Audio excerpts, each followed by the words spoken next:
Tonight, we're going to confront one of the strangest facts in all of physics. Light has no mass. Zero. Nothing. A single photon weighs absolutely nothing. And yet, light can push things. It can move a mirror. It can sweep dust across the vacuum of space. It can bend the tail of a comet away from the sun.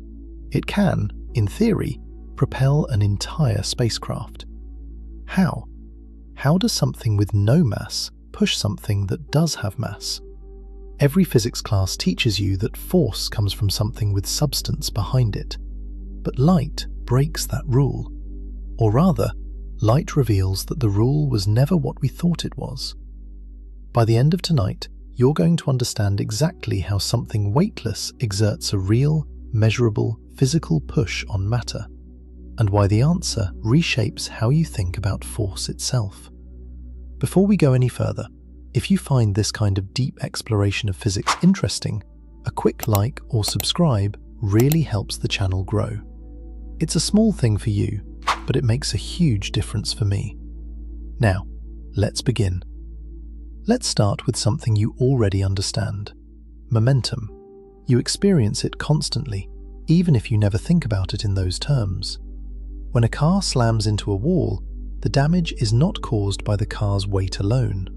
It is caused by the combination of how heavy the car is and how fast it was moving.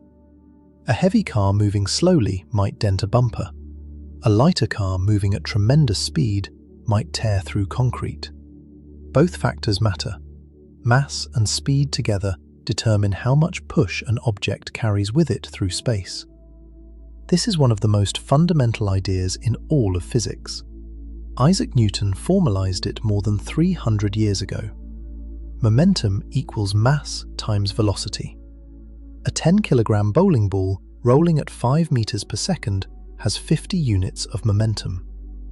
A 1-kilogram ball at 50 meters per second has the same momentum. Heavier or faster means more momentum. More momentum means harder to stop. More momentum means a bigger push when that object hits something. This equation is elegant because it makes intuitive sense. You feel it in your daily life without needing to do any math at all. When someone throws a heavy medicine ball at your chest, you stagger backward. When a mosquito flies into your chest at full speed, you don't even notice. The medicine ball carries enormous momentum because it has significant mass and it is moving with purpose. The mosquito, despite moving quickly for its size, has almost no mass, so it delivers almost no push. Your body barely registers the impact. Now take this logic to its apparent conclusion. What happens when the mass is exactly zero? Not small, not almost zero. Truly, completely, absolutely zero. If momentum equals mass times velocity and the mass is zero, then the momentum should be zero regardless of how fast the object moves. 0 times anything is 0. 0 times 100 is 0. 0 times a million is 0. 0 times the speed of light is still 0. An object with no mass, no matter how fast it travels, should carry no momentum whatsoever. No momentum means no push. No push means it cannot exert a force on anything. It should pass through the universe like a ghost, interacting with nothing, pushing nothing, moving nothing. This reasoning seems airtight, and yet nature disagrees entirely. Because light, which has exactly zero rest mass, carries real momentum. It pushes things. This is not theoretical speculation or a thought experiment. It is measured, confirmed, repeatedly demonstrated physical fact. Photons, the fundamental particles that make up light, have a rest mass of precisely zero. Not approximately zero. Not so small we cannot measure it. Exactly zero. Physicists have tested this with extraordinary precision over more than a century of increasingly sensitive experiments. The upper limit on the photon's rest mass is so vanishingly small that it is consistent with zero in every meaningful way. And yet those same massless photons exert a measurable physical force when they strike a surface. Right now, at this very moment, the light coming from our star is pressing against the roof of every building on Earth. It is pushing on the surface of every ocean. It is pressing against your skin if you are standing outside. This push is real. It is tiny, almost unimaginably small by everyday standards, but it is physically real. Instruments can measure it. Spacecraft can be designed around it. Stars are held together by it. Something in the logic must be wrong. Not the measurements, because those have been checked and rechecked for over 100 years by independent teams using different methods on different continents. The flaw is in the equation itself. The formula, momentum equals mass times velocity, is not wrong exactly. It works beautifully for baseballs and bowling balls and trucks and every object you will ever encounter in your daily life. But it is incomplete. It is a simplified version of a deeper truth, a shortcut that works under ordinary conditions but breaks down in the most extreme and interesting cases. And that deeper truth changes everything about how you understand force, motion, and what it means to push something. To understand where the simplification fails, you first need to understand what rest mass actually means and why the word rest matters so much. Rest mass is the mass an object has when it is sitting perfectly still relative to you. When you step on a bathroom scale, the number you see reflects your rest mass acted upon by gravity. Rest mass is a fundamental property. It does not change depending on how fast you are moving or who is watching you move. It is sometimes called invariant mass, precisely because it stays the same in every reference frame, for every observer, under every condition. Every particle in the universe has a rest mass. An electron has a rest mass of about 9.1 times 10 to the negative 31 kilograms, extraordinarily small. A proton is about 1,836 times heavier than an electron. These rest masses are intrinsic properties, built into the identity of each particle like a fingerprint. You cannot change the rest mass of an electron any more than you can change the charge it carries. A photon's rest mass is zero, not approximately zero, fundamentally, inherently, permanently zero. This is not because photons are too light for us to weigh. It is because having zero rest mass is a defining characteristic of what a photon is. A photon with mass would not be a photon. It would be something else entirely, something that behaves according to different rules. Now here is where most people make the critical mistake. They hear zero rest mass and they think nothing. They think a photon is empty, insubstantial, a mathematical abstraction rather than a physical thing.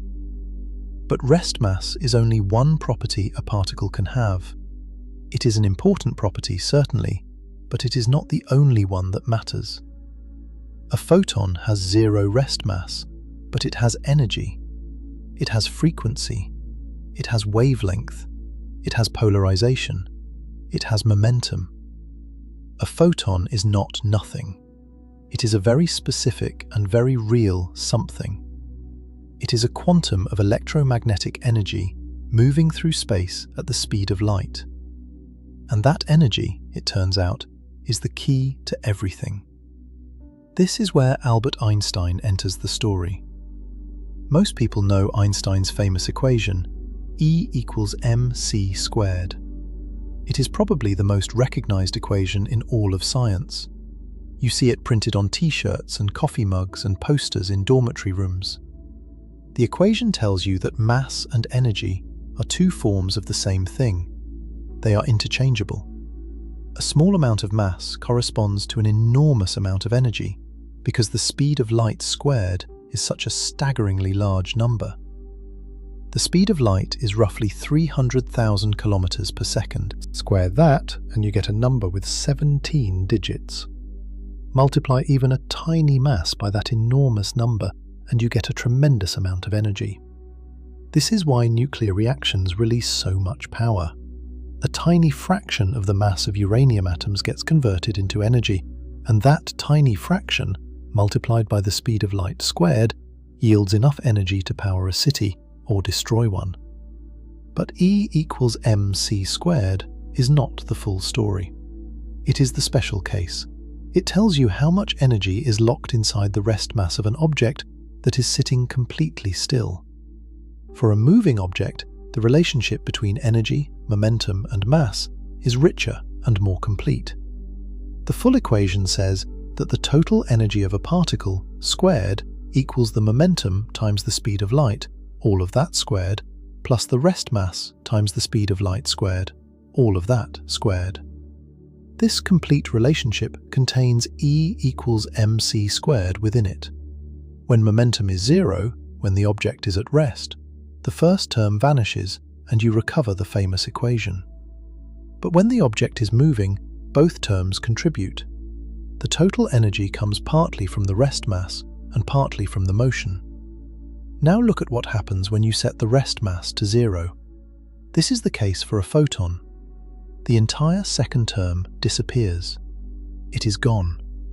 You are left with total energy squared equals momentum squared times the speed of light squared. Take the square root of both sides and you get energy equals momentum times the speed of light. Rearrange that one more time and you arrive at something remarkable. Momentum equals energy divided by the speed of light. Hear that again carefully, because it is one of the most important statements in modern physics. For a massless particle, momentum equals energy divided by the speed of light. Mass does not appear anywhere in this equation. It is not hiding. It was not subtracted out. It was never there. For a photon, momentum comes entirely and exclusively from energy.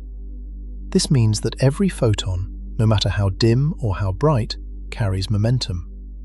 As long as it has energy, it has momentum, and every photon has energy. The energy of a photon is determined by its frequency. This relationship was first established in 1900 by Max Planck and extended in 1905 by Einstein. The energy of a photon equals Planck's constant, a fundamental number woven into the structure of quantum mechanics, multiplied by the photon's frequency. Higher frequency means more energy. A gamma-ray photon vibrating at extraordinarily high frequency carries far more energy than a photon of visible red light. An X-ray photon carries more energy than an infrared photon. A photon of blue light carries slightly more energy than a photon of red light. And because momentum equals energy divided by the speed of light, a higher energy photon also carries more momentum. A gamma-ray photon pushes harder than a visible light photon. An X-ray pushes harder than infrared. Every photon pushes. The push is just larger or smaller depending on the energy. The momentum of a single photon of visible light is extraordinarily small. If you try to write it out in everyday units, you would need a decimal point, followed by about 27 zeros before reaching the first significant digit. That is tiny beyond any human experience. But it is not zero. And when trillions upon trillions of photons strike a surface every second, all transferring their individual tiny momenta, the total force adds up to something measurable. Now here is something critical that needs to be absolutely clear. This is not a trick. Nobody is sneaking hidden mass into the photon. Nobody is redefining mass in some clever way that makes it secretly non-zero. The photon is genuinely, truly, completely massless. It has zero rest mass by every measurement ever conducted. What the photon has is energy. And in the framework of modern physics, the framework built by Einstein and Planck and confirmed by over a century of experimental results, energy itself is a source of momentum. Mass is one way to carry momentum, but it is not the only way. This is one of the deepest truths in physics. The Newtonian formula, momentum equals mass times velocity, is an approximation. A spectacular approximation for everyday life, but an approximation nonetheless. The full truth is wider. The full truth says that anything carrying energy and moving through space carries momentum, whether or not it has mass. Light is energy in motion, therefore light carries momentum. And when that momentum is transferred to matter, matter receives a push. This idea was not immediately obvious, even to the greatest physicists in history. The concept that light could push objects was debated and doubted for centuries before it was finally confirmed by careful experiment. The first person to seriously propose that sunlight physically pushes material objects was the German astronomer Johannes Kepler. In the early 1600s, Kepler was studying the behavior of comets as they passed near the Sun. He noticed something that puzzled him. The tails of comets always point away from the Sun. It does not matter which direction the comet itself is travelling. When a comet approaches the Sun, the tail streams behind it, which makes intuitive sense if you think of the tail as debris being left behind. But when a comet rounds the Sun and begins moving away, something strange happens. The tail swings around and points ahead of the comet, still directed away from the Sun. The tail leads the comet rather than trailing behind it. This baffled astronomers because it seemed to defy any mechanical explanation based on the comet's own motion. Kepler proposed that sunlight itself was responsible, that the pressure of the light streaming outward from the Sun was pushing the tail material away. He was essentially correct about the observation, though the physics behind it would not be understood for more than 250 years. At the time, there was simply no theoretical framework to explain how light could push anything. The idea remained an intriguing speculation, floating without support. Then, in the 1860s and 1870s, James Clerk Maxwell transformed our understanding of light forever. Maxwell unified electricity and magnetism into a single theory of electromagnetism. He showed that electric fields and magnetic fields are not separate, independent forces. They are two aspects of the same underlying phenomenon. A changing electric field creates a magnetic field. A changing magnetic field creates an electric field. When these oscillating fields reinforce each other, they propagate outward through space as a self-sustaining wave. Maxwell calculated the speed of this electromagnetic wave from purely electrical and magnetic measurements made in a laboratory, and the number he obtained was approximately 300,000 kilometers per second. That was the known speed of light. The conclusion was inescapable. Light is an electromagnetic wave. But Maxwell's equations revealed something more. They predicted that electromagnetic waves carry not only energy, but also momentum. When an electromagnetic wave strikes a surface, the oscillating fields interact with the charged particles inside the material. This interaction transfers energy, which everyone already knew because light warms things up. But it also transfers momentum. The surface receives a push, a real, directional, physical push. Maxwell published this prediction in his landmark 1873 treatise on electromagnetism. He calculated the expected radiation pressure of sunlight on a surface at the distance of the Earth from the Sun. The number was staggeringly small, roughly 4.5 millionths of a Pascal. A Pascal is already a tiny unit of pressure. Normal atmospheric pressure at sea level is about 101,325 pascals. The radiation pressure of full sunlight is approximately 20 billion times weaker than the atmosphere pressing against your skin at this moment. This is why you have never felt sunlight pushing you. The force exists, but it is buried beneath every other force in your environment. Gravity pulling you down is incomparably stronger. The atmosphere pressing against your body from every direction is incomparably stronger. Even the faint breeze of an air-conditioned room exerts more force on your skin than all the sunlight hitting you on a bright summer day.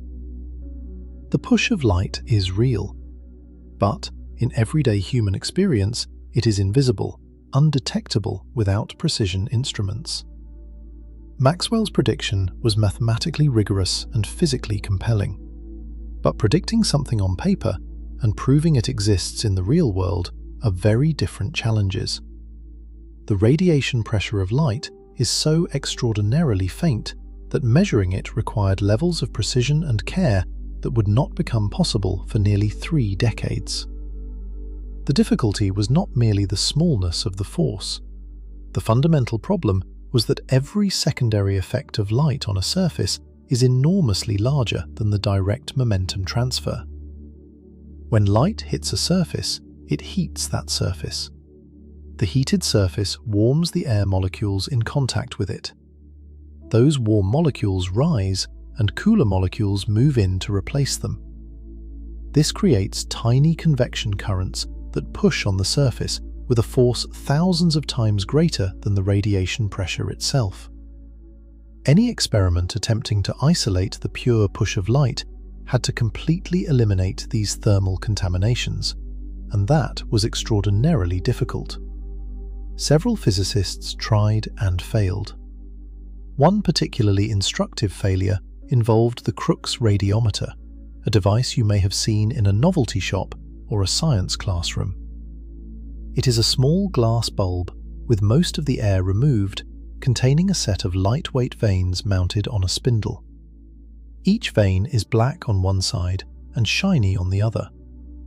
When you shine a bright light on the device, the vanes spin. Many people, even some science textbooks, claim this device demonstrates radiation pressure. It does not. The Crookes radiometer spins because of thermal effects in the thin residual gas inside the bulb. The black surfaces absorb more light and become slightly hotter than the reflective surfaces. The gas molecules near the hotter black side gain more kinetic energy and bounce off the vane with more force, pushing the black side away. This thermal effect is what drives the rotation.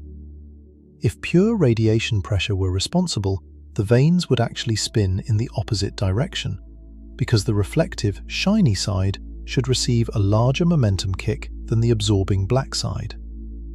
The Crookes radiometer is a beautiful demonstration of thermal physics, but it tells you nothing about the momentum of light. The first person to successfully isolate and measure radiation pressure directly was the Russian physicist Pyotr Lebedev in 1901. Lebedev's experiment was a masterwork of patience and precision. He constructed an extremely delicate torsion balance, a thin fiber from which lightweight vanes were suspended. When light struck the vanes, any force would cause the fiber to twist by a tiny but measurable amount. The challenge was eliminating every other source of twisting. To minimize thermal effects, Lebedev used incredibly thin vanes that would not heat up significantly when illuminated. To eliminate air currents and gas molecule effects, he performed the experiment inside a chamber pumped down to a near-perfect vacuum. He refined his apparatus over years, eliminating one subtle source of error after another, testing and retesting and adjusting. After this painstaking process, Lebedev measured a force on his vanes that was consistent with what Maxwell's electromagnetic theory predicted. Light was pushing the vanes by exactly the amount the mathematics said it should. Almost simultaneously, 2 American physicists named Ernest Nichols and Gordon Hull conducted their own independent measurements using a different experimental design. Their results, published in 1903, confirmed what Lebedev had found. They used a small silvered glass mirror suspended from a fine quartz fiber inside a vacuum chamber. When carefully focused light struck the mirror twisted by a tiny amount. The force they measured agreed with Maxwell's prediction to within a few %. These experiments were landmark achievements in experimental physics. They confirmed beyond reasonable doubt that light exerts a real, direct, physical force on matter. Not through heating, not through air currents or gas molecule effects, through the actual transfer of momentum from light to a surface. The push that Kepler had imagined, that Maxwell had predicted, and that nature had been performing silently on every sunlit surface since the birth of the first star, was finally proven real. And the reason it works has nothing to do with hidden mass. It has nothing to do with photons secretly being heavier than we think. Light carries momentum because it carries energy. And in the deep structure of the universe, energy in motion is momentum. Conservation of momentum is one of the most unbreakable laws in all of physics. Momentum cannot appear from nothing, and it cannot vanish into nothing. It can only pass from one thing to another. When a photon arrives at a surface carrying its tiny packet of momentum, that momentum does not disappear.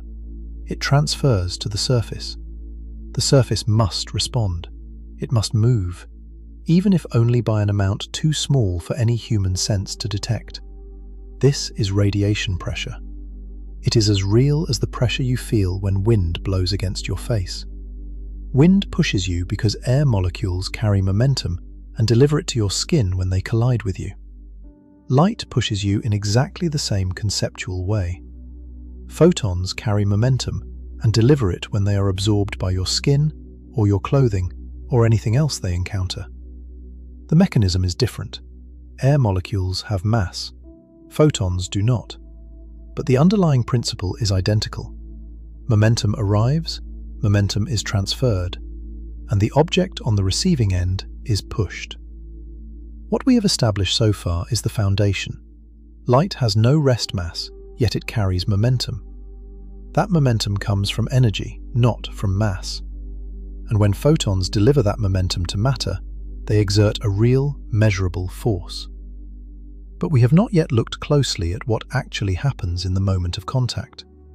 What occurs at the instant a photon meets a physical surface?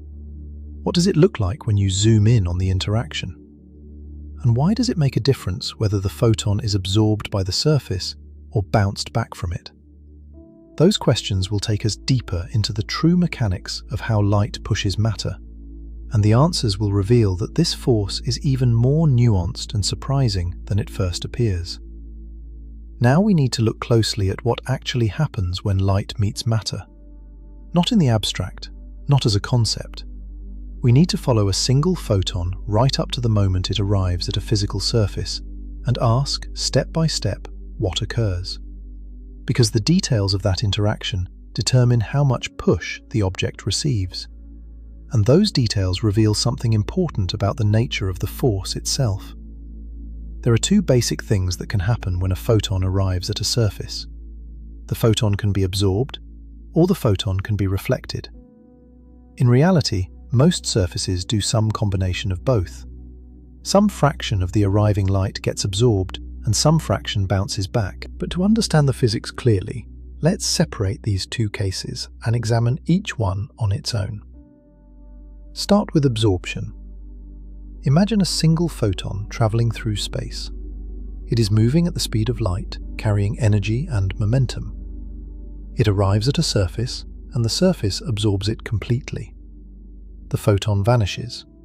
Its energy gets deposited into the material, usually as heat, sometimes as electrical energy if the surface is part of a photovoltaic cell, sometimes as chemical energy if the light triggers a chemical reaction. The photon is gone. It no longer exists as a separate entity. Its energy has been swallowed by the material. But what about its momentum? Momentum cannot simply disappear. Conservation of momentum states that in any interaction, the total momentum before must equal the total momentum after. No exceptions. Nothing we have ever observed violates this law. It holds from collisions between subatomic particles to the motions of entire galaxies.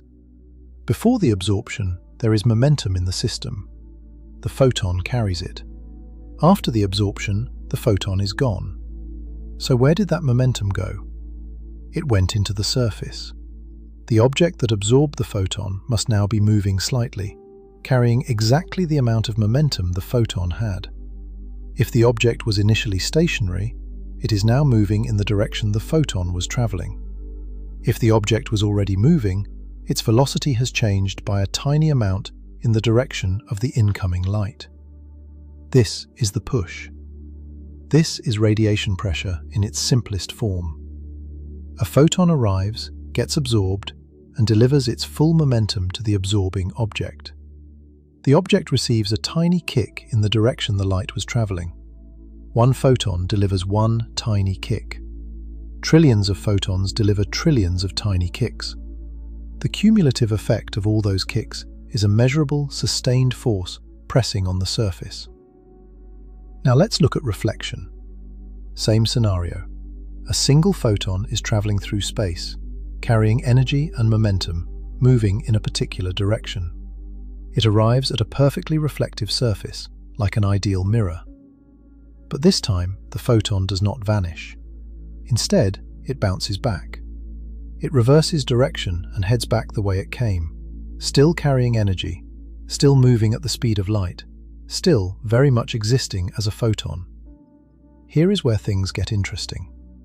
Before the reflection, the photon was moving in one direction, carrying momentum in that direction. After the reflection, the photon is moving in the opposite direction, carrying momentum in the opposite direction. The photon's momentum has not just been reduced to zero, it has been completely reversed. Think about what this means in terms of conservation of momentum. Before the reflection, the photon had a certain amount of momentum pointing to the right, let's say. After the reflection, the photon has the same amount of momentum, but now pointing to the left. The total change in the photon's momentum is not just the original amount, it is twice the original amount. The photon went from positive momentum to negative momentum. The swing from one to the other is double, and all of that changed momentum had to go somewhere. Conservation of momentum demands it. The mirror absorbed all of it. The mirror receives a momentum kick equal to twice the photon's original momentum. This is a genuinely surprising result when you first encounter it. Reflection delivers roughly twice as much push as absorption. A perfect mirror gets pushed twice as hard by light as a perfect absorber does. The object that lets the photon survive and bounce back receives a bigger kick than the object that destroys the photon entirely. Let me give you an analogy that makes this intuitive. Imagine you are standing on a frozen lake, nearly frictionless, and someone throws a ball of clay at your chest. The clay hits you and sticks. It does not bounce, it just embeds itself in your jacket. You stagger backward from the impact. The clay's momentum has been transferred entirely to you. That is absorption. Now imagine the same person throws the same ball at the same speed, but this time the ball is made of hard rubber. It hits your chest and bounces straight back toward the person who threw it. This time you stagger backward noticeably farther. The impact felt harder. And it was harder. When the ball sticks, it gives you all of its forward momentum. When the ball bounces, it gives you all of its forward momentum, plus the additional momentum needed to reverse its own direction. You effectively received double the kick. That is reflection. The same principle applies to photons and surfaces. A surface that absorbs all incoming light receives a force equal to the total momentum of the incoming photons. A surface that reflects all incoming light receives roughly double that force. In practice, no real surface is a perfect absorber or a perfect reflector. Every real material absorbs some light and reflects some light, with the proportions depending on the material, the color of the light, the angle of incidence, and other factors. But the principle holds cleanly. To the extent that light is reflected rather than absorbed, the momentum transfer is greater. This fact has practical consequences. If you wanted to design something that gets the maximum possible push from light, like a solar sail for a spacecraft, you would want the surface to be as reflective as possible. Not black, not absorptive. You would want it mirror bright. A perfectly reflective sail would receive nearly twice the thrust of a perfectly absorbing one, using exactly the same amount of incoming light. Same light source, same number of photons, same energy. but nearly double the push, simply because the photons bounce rather than disappear. There is also a third possibility: scattering. When light hits a rough surface or passes through a collection of small particles, it can scatter in many different directions, rather than reflecting neatly like a mirror. Each scattered photon delivers a momentum kick in a specific direction. The net force on the scattering object depends on the average of all those individual kicks. If the scattering is random and equal in all directions, the net force might be small because kicks in opposite directions cancel out. But if there is any asymmetry, if more light scatters forward than backward, for instance, there will be a net force. Scattering is how radiation pressure operates on tiny particles in space, on dust grains, on molecules in the upper atmospheres of stars, and in many other situations where light interacts with matter that is not a smooth, flat surface. So far, we have described absorption, reflection, and scattering in terms of photons arriving, delivering momentum, and either vanishing or bouncing away. This picture is useful, and it gives you the right answers for how much force light exerts. But it can also be misleading if taken too literally. Because when most people imagine a photon hitting a surface, they picture something like a tiny marble striking a wall. A solid little particle smacking into a solid barrier, bouncing off or embedding itself, like a bullet hitting steel. This picture is wrong. Profoundly wrong. And understanding why it is wrong reveals the true mechanism by which light pushes matter. A photon is not a tiny solid projectile.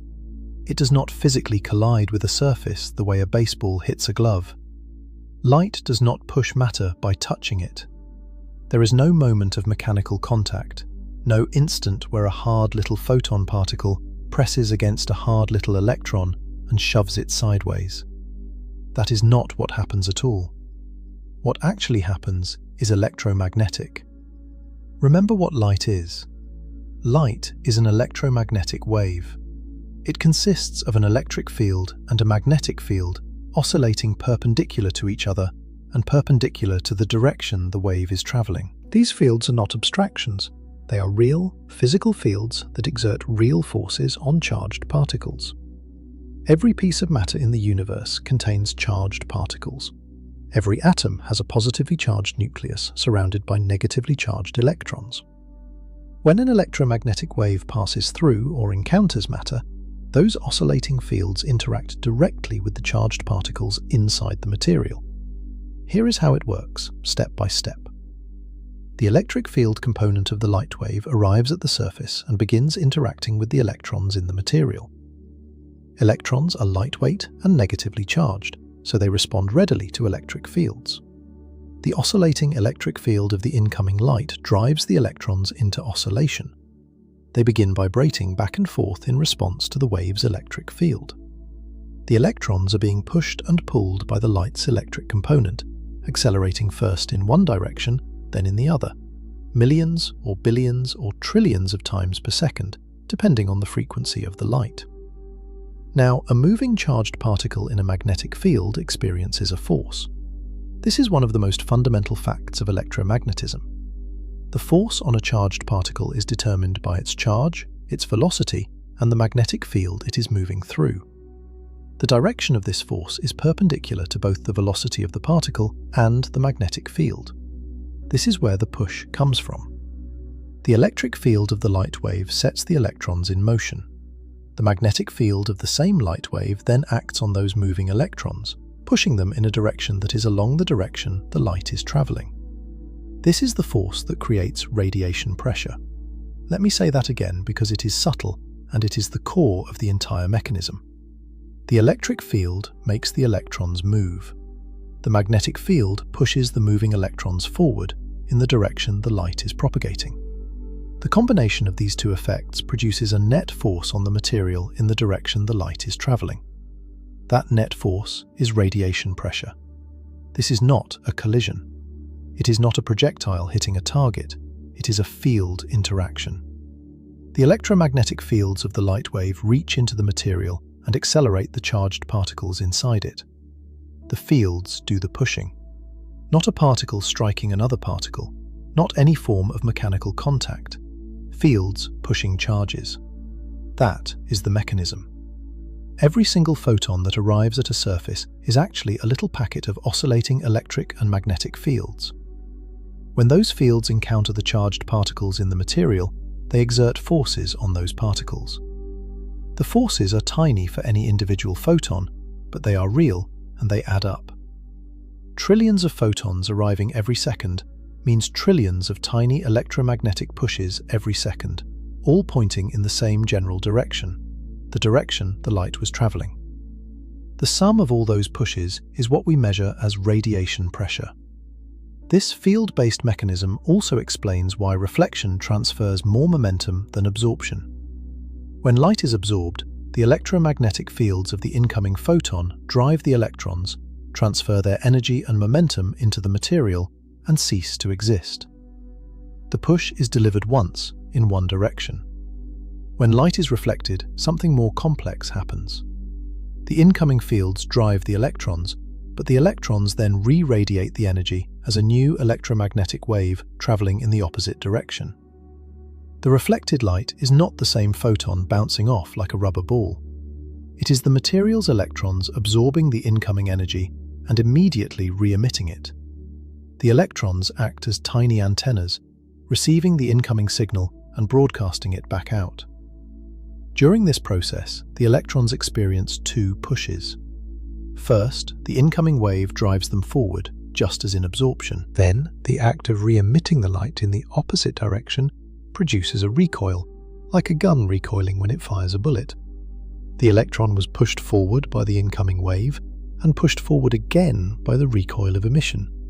Two pushes in the same direction. This is why reflection transfers roughly double the momentum. The material gets kicked once by absorbing the incoming momentum and kicked a second time by the recoil of re-emission. This electromagnetic picture of radiation pressure was already implicit in Maxwell's original theory in the 1870s. Maxwell's equations describe how electromagnetic fields carry both energy and momentum, and how that momentum is transferred when the fields interact with charges. But the quantum picture developed in the early 20th century added another layer of understanding. In 1923, the American physicist Arthur Holly Compton provided one of the most dramatic demonstrations that photons carry real momentum. Compton directed X-ray photons at a target of graphite and carefully measured the scattered X-rays coming off the target. He found that the scattered X-rays had a slightly longer wavelength than the incoming X-rays. Longer wavelength means lower energy. The X-ray photons had lost energy during the scattering, and the amount of energy they lost depended precisely on the angle at which they scattered. Compton showed that the scattering pattern could be explained perfectly if you treated the X-ray photon as a particle carrying momentum, colliding with an electron and transferring some of its momentum and energy to that electron. The math worked out exactly. The change in wavelength matched the prediction from conservation of momentum and conservation of energy, treating the photon as a massless particle with momentum equal to its energy divided by the speed of light. This result, now called the Compton effect, was one of the key pieces of evidence that photons are real particles with real momentum. It was not enough to say light is a wave that carries momentum through its fields. Light also behaves as a stream of individual particles, each carrying a specific amount of momentum. Both descriptions are correct. Light is both a wave and a particle, depending on how you look at it. This is wave-particle duality, one of the central mysteries of quantum mechanics. For radiation pressure, both pictures give the same answer. You can calculate the force using Maxwell's electromagnetic field equations, treating light as a continuous wave interacting with charges. Or you can calculate the force by counting individual photon momentum transfers, treating light as a stream of particles. Both methods yield identical results. This consistency is reassuring. It tells us the physics is solid, regardless of which framework you use. Let me now give you a concrete sense of the scale of these forces in an everyday context. Sunlight arrives at the top of Earth's atmosphere, carrying about 1,360 watts of power per square meter. This is called the solar constant. It means that every square meter facing the sun directly, up above the atmosphere, receives about 1,360 joules of energy every second. That is a considerable amount of energy. It is roughly the power consumption of a typical microwave oven spread across a square meter. Now convert that energy flow into momentum flow and then into force. The radiation pressure of direct sunlight on a perfectly absorbing surface is about 4.5 millionths of a pascal. On a perfectly reflecting surface, it is roughly double that, about 9 millionths of a pascal. These are extraordinarily small pressures, far smaller than anything you encounter in daily life. Let's put this in more human terms. If you held out your hand in direct sunlight, palm facing the sun, with a surface area of maybe 150 square centimeters, the total force of sunlight pushing on your hand would be roughly 7/100ths of a millionth of a Newton. For scale, a single grain of table salt sitting on your palm exerts a downward force of about 6/10,000ths of a Newton due to gravity. The push of sunlight on your entire hand is about 10,000 times weaker than the weight of 1 grain of salt. This is why you have never felt it. This is why no human in history has ever felt sunlight pushing them. Not on the brightest day, not at the highest altitude, not even in the vacuum of space without an atmosphere in the way. The force is there, but it is absurdly, overwhelmingly small compared to every other force you experience. Gravity alone is trillions of times stronger at the surface of the Earth. Air resistance, friction, muscle forces, the weight of your own clothing, the recoil from your own heartbeat pushing blood through your arteries, all of these are incomparably larger than the radiation pressure of sunlight. And yet, if the force is so small, why does it matter? Why do physicists care? Why have teams of scientists spent over a century measuring and studying a force that is weaker than the weight of a grain of salt? Because context changes everything. On the surface of the Earth, surrounded by gravity, atmosphere, and friction, radiation pressure is drowned out by forces trillions of times stronger. But Earth is an unusually noisy environment.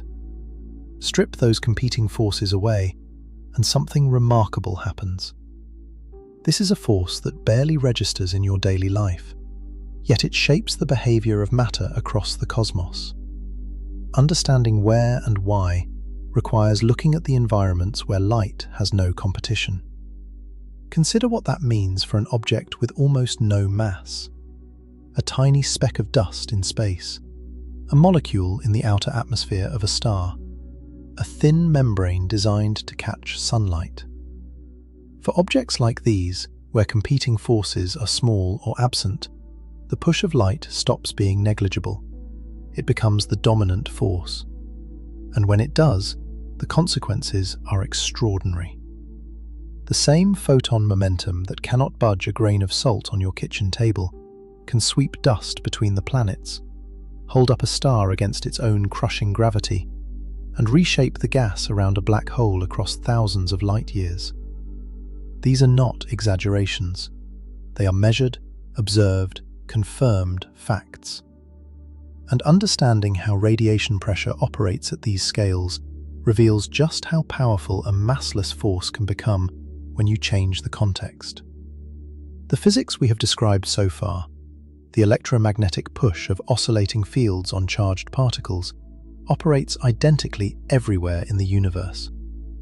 The same mechanism that would barely nudge a laboratory mirror also operates inside stars, around black holes, and across the vast spaces between galaxies. The scale changes, the intensity changes, but the mechanism never does. A photon generated in the core of a star pushes on the plasma it encounters, using exactly the same electromagnetic interaction that a photon from a flashlight uses when it strikes a piece of foil. The laws of physics do not have a different addition for cosmic scales. They are the same laws, producing the same effects, amplified by context into forces capable of reshaping the structure of the universe. Understanding where and how that amplification happens is what makes radiation pressure one of the most important forces in astrophysics, even though it is the weakest force in your kitchen. Understanding the electromagnetic mechanism also clears up a common misconception that often creeps into casual discussions of radiation pressure. People sometimes say that photons have mass because they have energy, and energy is mass, according to Einstein. This sounds reasonable, but it is misleading, and, depending on how you interpret it, wrong. Photons have energy, yes, and energy contributes to gravitational effects, yes. A box full of photons weighs very slightly more than an empty box, because the energy of the photons contributes to the total gravitational mass of the system. But the individual photons inside that box still have zero rest mass. They have not gained mass by having energy. Their momentum comes from their energy directly, through the relation momentum equals energy divided by the speed of light, not through any secret or hidden mass. If you try to explain radiation pressure by saying photons have a kind of hidden mass, you end up confusing yourself and contradicting experimental measurements. The photon's rest mass has been measured to be zero or indistinguishable from zero in every experiment ever conducted. The momentum of light does not come from mass. It comes from energy. And that distinction matters because it teaches you something genuinely new about how the universe works. Mass is not the only source of momentum. Energy in motion carries momentum on its own. This is not a loophole or a technicality. It is a fundamental feature of reality. We have now seen both what happens and how it happens when light pushes matter. Photons carry momentum derived entirely from their energy. When they are absorbed, that full momentum transfers to the absorbing material. When they are reflected, roughly twice the momentum transfers, because the photon's direction is reversed. And the mechanism of transfer is not a mechanical collision, but an electromagnetic interaction. The oscillating electric and magnetic fields of the light wave reach into the material, grab hold of the charged particles inside, and shove them in the direction the light is traveling. Radiation pressure is the collective result of countless individual electromagnetic pushes, one for every photon, sustained for as long as the light keeps shining. But knowing the mechanism raises an obvious question. If this force is real and always present whenever light strikes matter, why is it invisible in everyday life? And where in the universe does it stop being invisible and start shaping the structure of matter on a grand scale?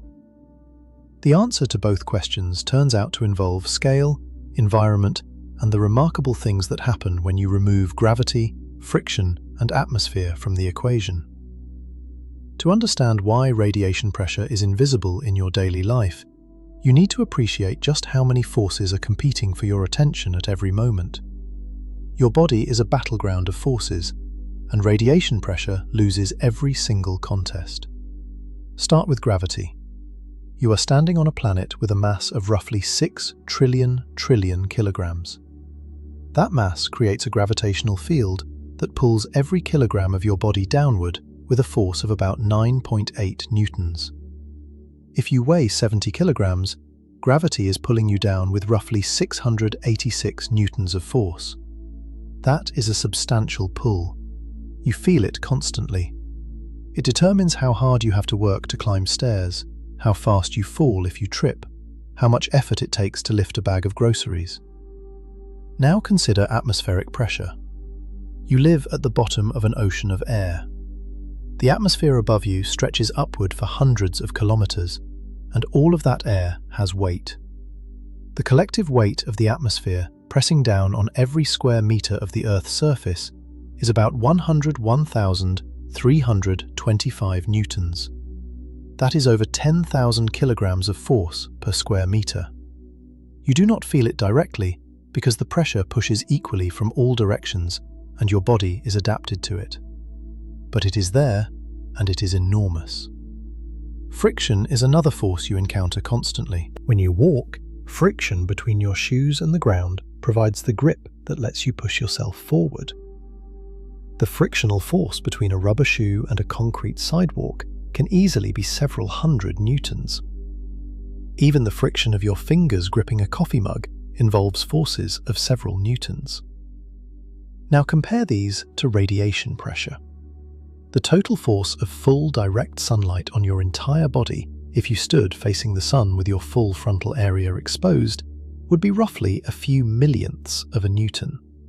Not a few newtons, not a few thousandths of a newton, a few millionths. Gravity is pulling you down with nearly 700 newtons. The atmosphere is pressing on you with tens of thousands of newtons per square meter, and the sun, the most powerful source of light in your entire sky, is pushing you with a force comparable to the weight of a single bacterium. It is not that radiation pressure is zero. It is that everything else around you is so overwhelmingly louder that the whisper of light is utterly inaudible. You would have better luck hearing a butterfly's wing beat during a thunderstorm. The signal exists, it is real, but the noise is so enormous that the signal disappears completely. This is why nobody in ordinary life ever detects radiation pressure through their senses. It has nothing to do with the force being fictional or unimportant. It has everything to do with the environment in which you live. Earth is a place of crushing gravity, thick atmosphere, and constant friction. It is the worst possible place to detect the push of light.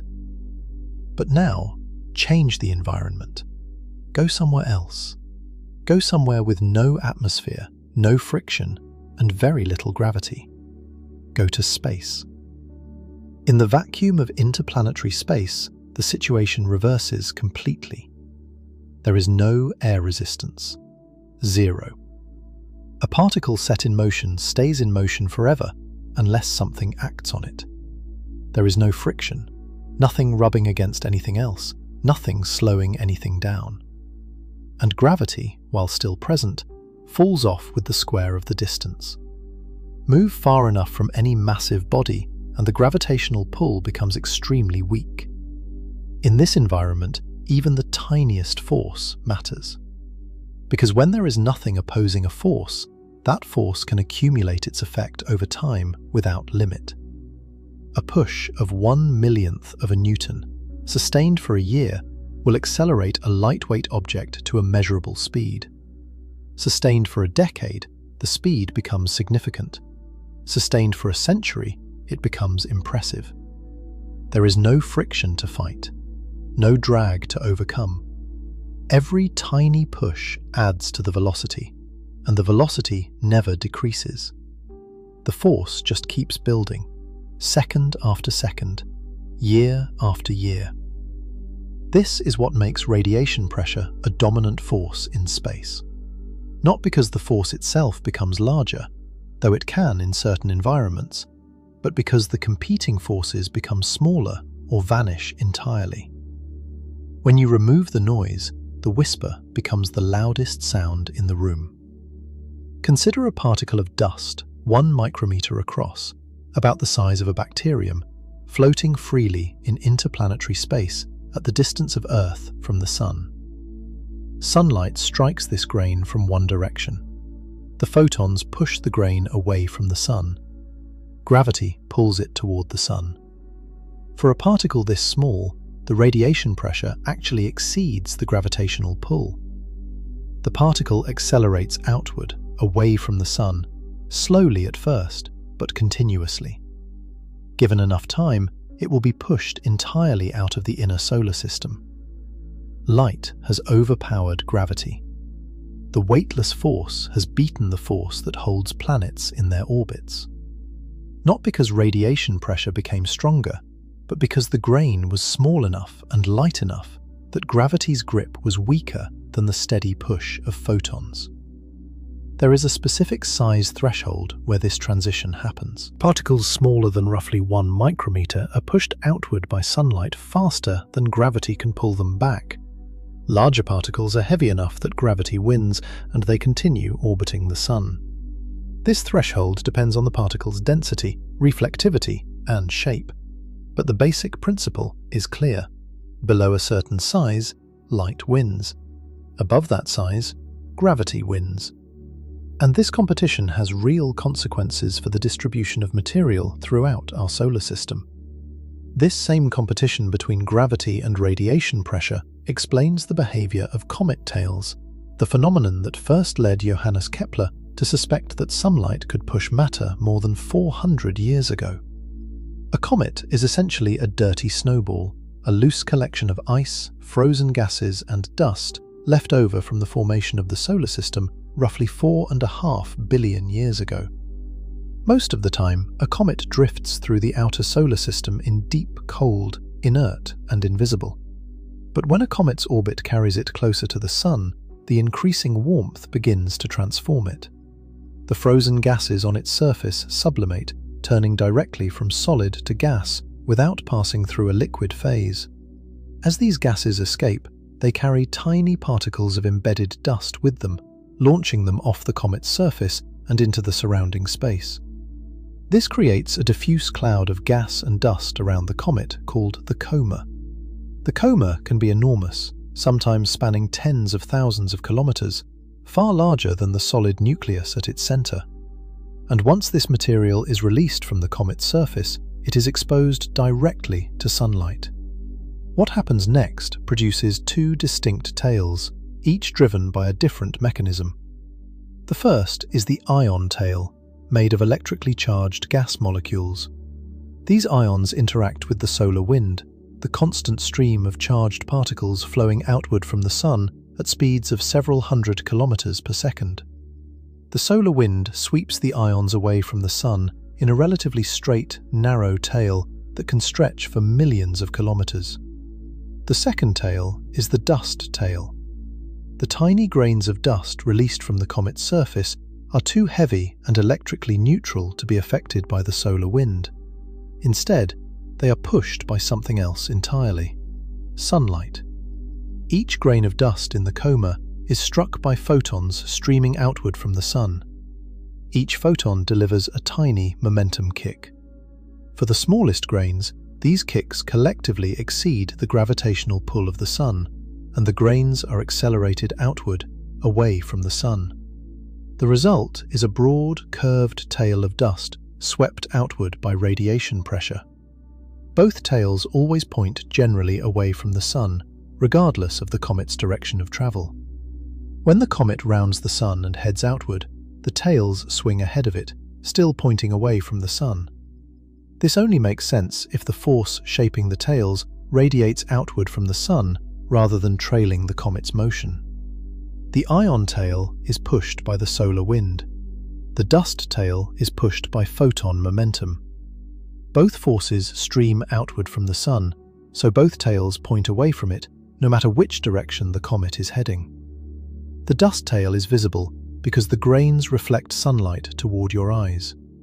When you look at a comet in the night sky and admire its glowing tail, you are watching radiation pressure sculpt matter in real time. You are seeing photons push dust. The tail is not debris left behind by a moving object, like smoke from a train. It is material being actively swept away from the Sun by the pressure of light. Every comet tail you have ever seen in a photograph or through a telescope is a direct, visible demonstration of the force we have been discussing.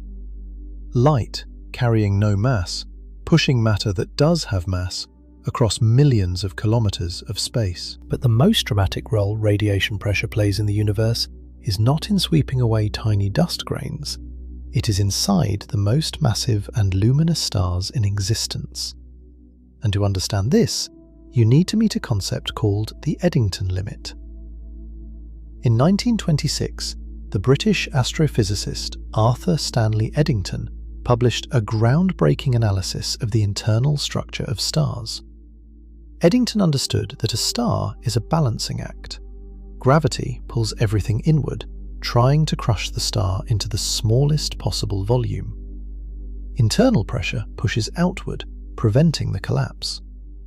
In a stable star, these two forces are in exact equilibrium. The star neither collapses nor explodes. It just sits there, shining, for millions or billions of years, held in a perfect balance between the inward pull of gravity and the outward push of pressure. For a star like our Sun, most of that outward pressure comes from the thermal motion of particles in the hot gas. The core is about 15 million degrees, and at that temperature, particles are moving at tremendous speeds, colliding violently with each other, creating a tremendous outward push. Radiation pressure contributes, but it is not dominant. In the Sun, radiation pressure accounts for a relatively modest fraction of the total outward force. Gas pressure does most of the work. But Eddington realized that in more massive stars, the balance shifts. More massive stars are dramatically more luminous. The relationship between mass and luminosity is steep. A star twice the mass of the Sun is not twice as luminous. It is roughly 16 times as luminous. A star 10 times the mass of the Sun is roughly 10,000 times as luminous. A star 50 times the mass of the Sun is roughly 1,000,000 times as luminous. The luminosity climbs much faster than the mass. This means that as you go to more and more massive stars, the radiation pressure inside the star grows much faster than the gravitational force trying to hold the star together. At some point, the radiation pressure becomes so enormous that it overwhelms gravity entirely. Light, trying to escape from the star, pushes outward so hard that it blows the outer layers of the star apart. Eddington calculated the maximum luminosity a star can have before this happens. Above this luminosity, radiation pressure exceeds gravitational force, and the star cannot hold itself together. This maximum is now called the Eddington luminosity, and it sets an absolute upper limit on how bright a star can be for a given mass. The Eddington luminosity depends on the mass of the star. More massive stars have stronger gravity, so they can tolerate higher luminosity before radiation tears them apart. But even so, there is a ceiling. Stars above roughly 150 to 200 solar masses cannot exist stably because their radiation pressure would exceed the gravitational binding force. They would blow themselves apart faster than gravity could hold them together. This is an extraordinary idea. It means that the size of the largest stars in the universe is set not by how much gas was available when the star formed, not by any engineering constraint, but by the push of light. Photons, carrying their tiny individual momenta, collectively determine the upper mass limit of stars throughout the entire cosmos. The largest stars that can exist are defined by the point where light becomes too powerful for gravity to contain. And this is not merely theoretical. We observe stars approaching the Eddington limit, and they behave exactly as the physics predicts. They are violently unstable. They shed mass at prodigious rates. Their outer layers are being actively torn away by their own light. One of the most dramatic examples is Eta Carini, a massive binary star system roughly 7,500 light-years from Earth in the Carina Nebula. The primary star in this system has a mass estimated at roughly 100 to 150 times the mass of the Sun. It is one of the most luminous stars known, shining with roughly 5 million times the luminosity of the Sun. This puts it right at or very near the Eddington limit. In the 1840s, Eta Carina underwent an enormous eruption, now known as the Great Eruption. During this event, the star ejected roughly 10 to 40 solar masses of material into space. It briefly became the second brightest star in the night sky, despite being thousands of light-years away. The ejected material formed a spectacular structure called the Homunculus Nebula. two enormous lobes of gas and dust expanding outward from the star at speeds of hundreds of kilometers per second. What drove this eruption? The leading explanation involves radiation pressure. The star, radiating near or above the Eddington limit, generated so much outward photon pressure that it overwhelmed gravity in the outer layers. Light physically blew a significant fraction of the star's mass into space. The star's own luminosity tore it apart, flinging matter outward in a spectacular explosion that was not nuclear, not chemical, but purely radiative. Light pushed matter so hard that the matter escaped the star's gravity entirely. This kind of mass loss, driven by radiation, is not unique to Eta Carinae. An entire class of stars, called Wolf-Rayet stars, are in various stages of being stripped of their outer layers by their own radiation pressure. Wolf-Rayet stars are extremely massive, extremely hot, and extremely luminous. They have surface temperatures of 30,000 to 200,000 degrees and luminosities hundreds of thousands to millions of times greater than the Sun. Their radiation is so intense that it drives powerful stellar winds, continuous outflows of matter accelerated outward by the push of photons.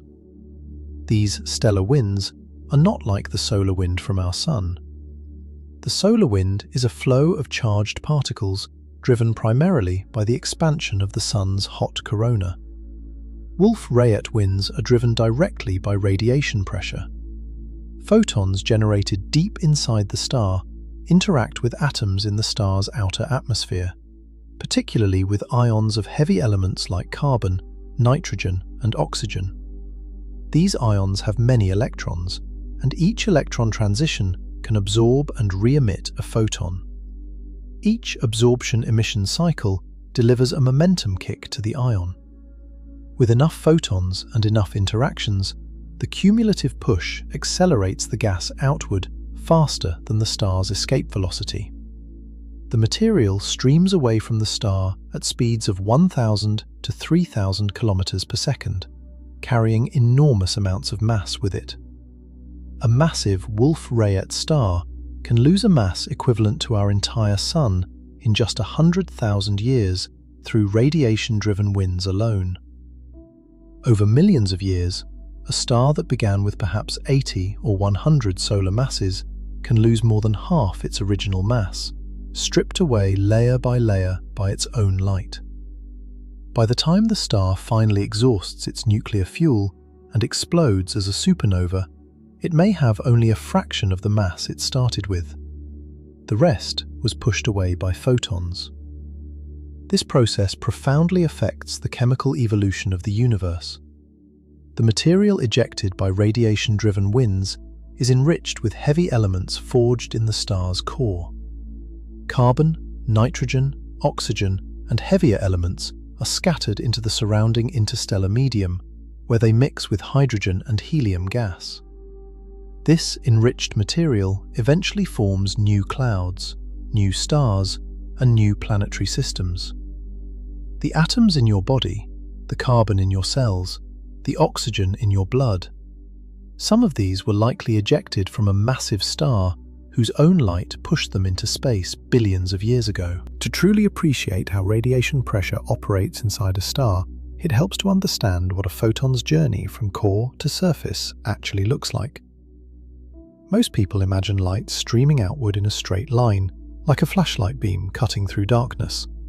If that were the case, a photon born in the core of the Sun would reach the surface in about 2 1/3 seconds. The Sun's radius is roughly 700,000 kilometers, and light covers that distance almost instantly. But that is not remotely what happens. The interior of a star is incredibly dense.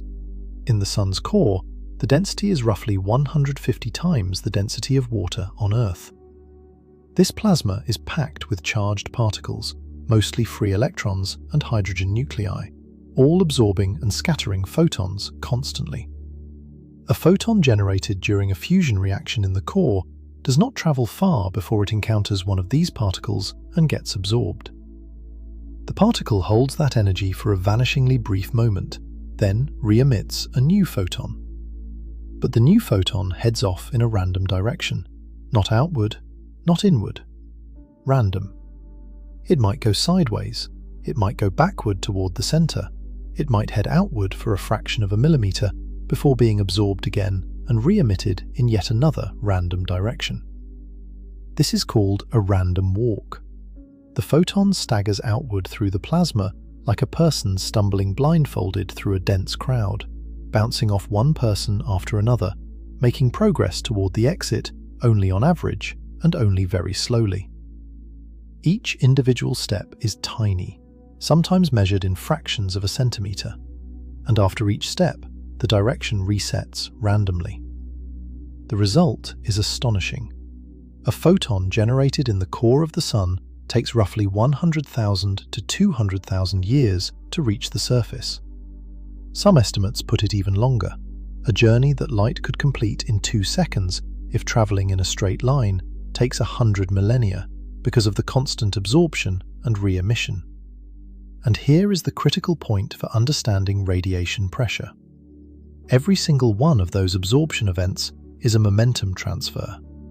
Every time a photon is absorbed by a particle inside the star, that particle receives a tiny kick in the direction the photon was traveling. Then the particle re-emits a new photon in a random direction and receives another tiny kick from the recoil. Multiply this by the staggering number of photons inside a star and by the countless trillions of absorption and re-emission events happening every second, and you begin to see where the outward push comes from. Radiation pressure inside a star is not one big push. It is the accumulated result of an almost infinite number of tiny kicks, delivered over hundreds of thousands of years, as photons random walk their way from the core to the surface. Each kick is microscopically small, but there are so many of them, happening so continuously, in so many locations throughout the star, that the total outward force is enormous. Enormous enough, in the most massive stars, to hold up the entire weight of the star against gravitational collapse. This is a profoundly different picture from what most people imagine.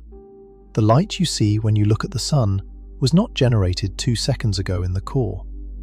The energy that created it was generated 100,000 years ago or more.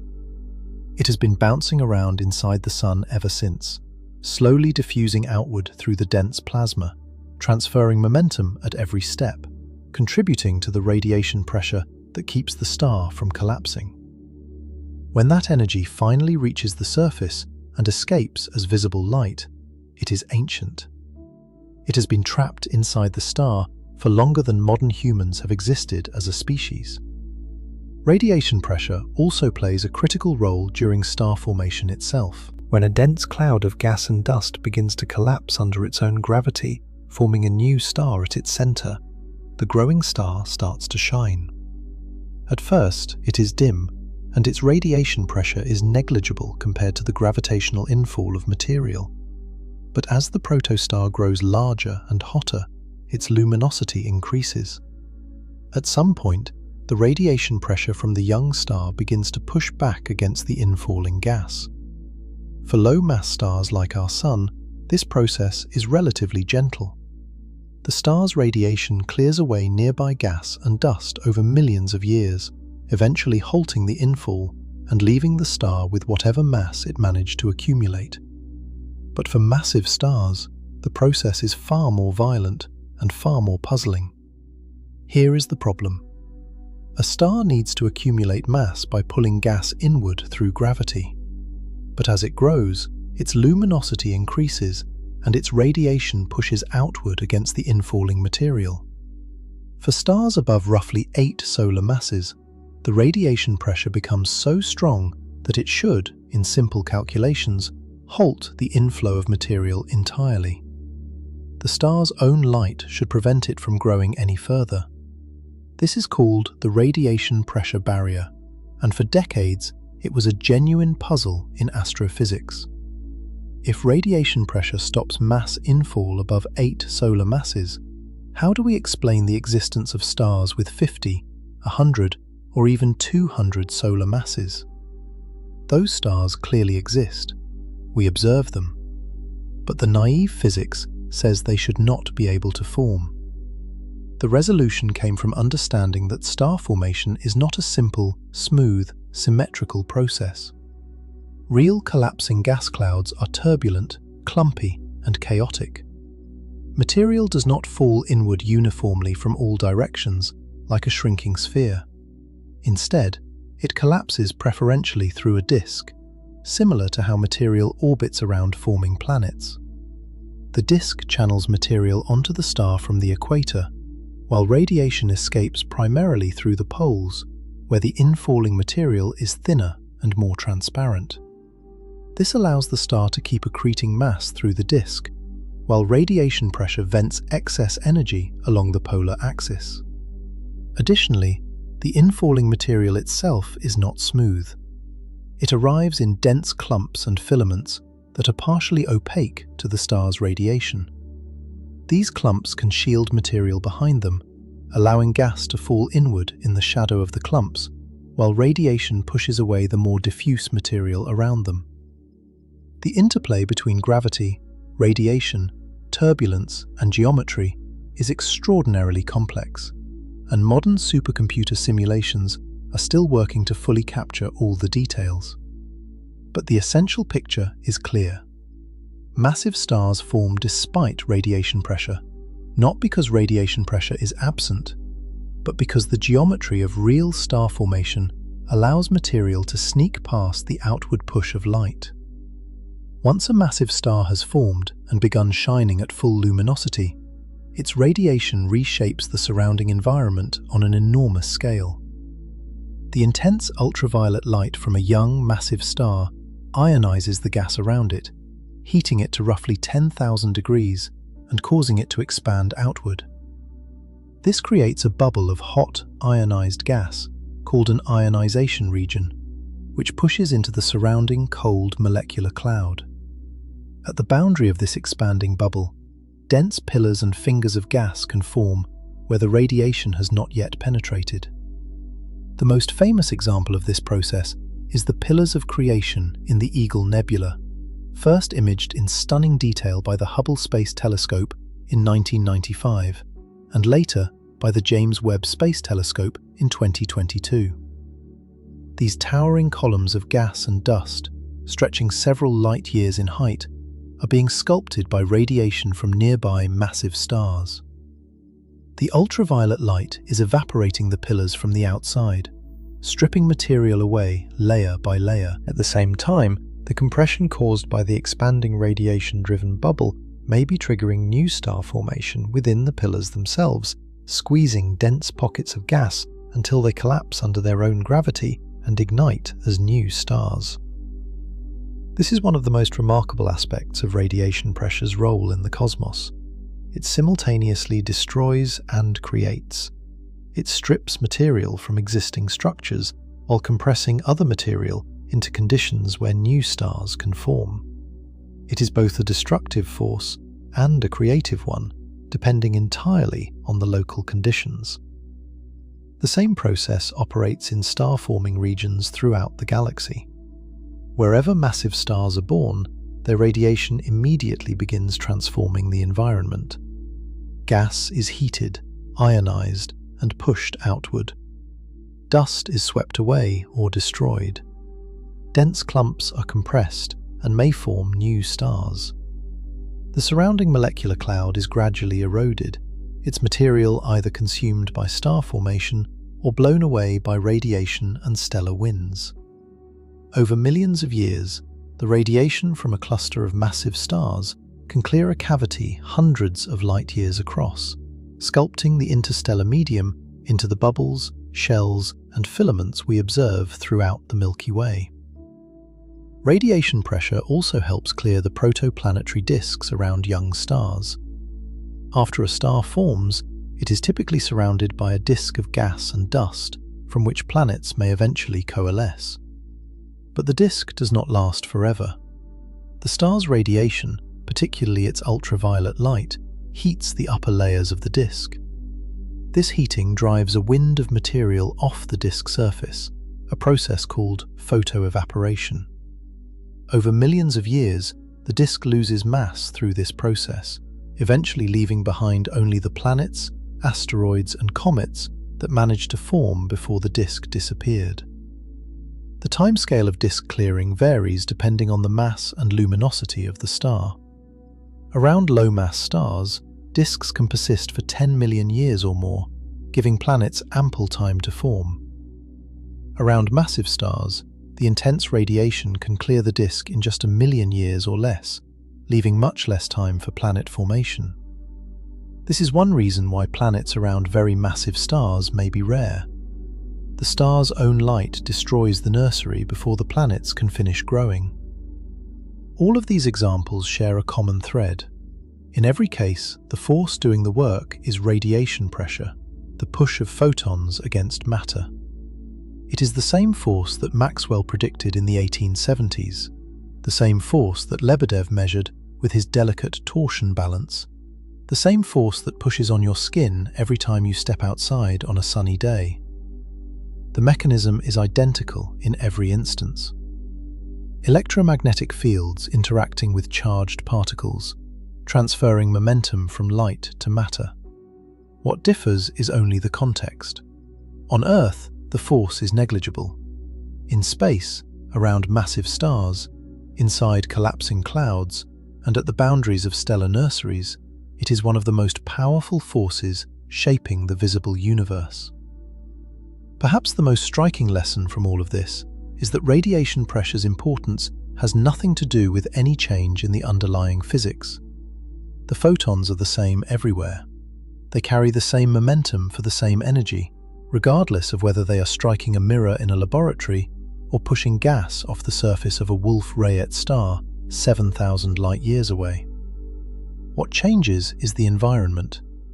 Remove gravity, remove friction, remove atmosphere, and the whisper of radiation pressure becomes a shout. Increase the intensity of light by a factor of 1,000,000, and the shout becomes a roar, capable of tearing stars apart and sculpting the raw material of galaxies. The universe is a place where context determines which forces matter.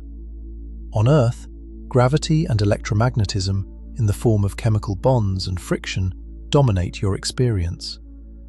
In space, radiation pressure steps out of the shadows and reveals itself as one of the great sculptors of cosmic structure.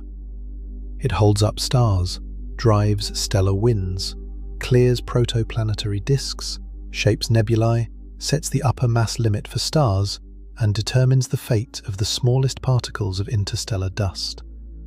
All from a force you cannot feel on your skin. All from the push of something that has no mass at all. And yet, for all its cosmic importance, radiation pressure is not just a natural phenomenon operating beyond human reach. Humans have learned to harness the push of light as a precision tool, and the applications are both ingenious and profound. That is where our story goes next. We have seen how radiation pressure operates on the cosmic scale, holding up stars, sculpting nebulae, and setting the upper mass limit for the most luminous objects in the galaxy. But the push of light is not only a force of nature that humans observe from a distance.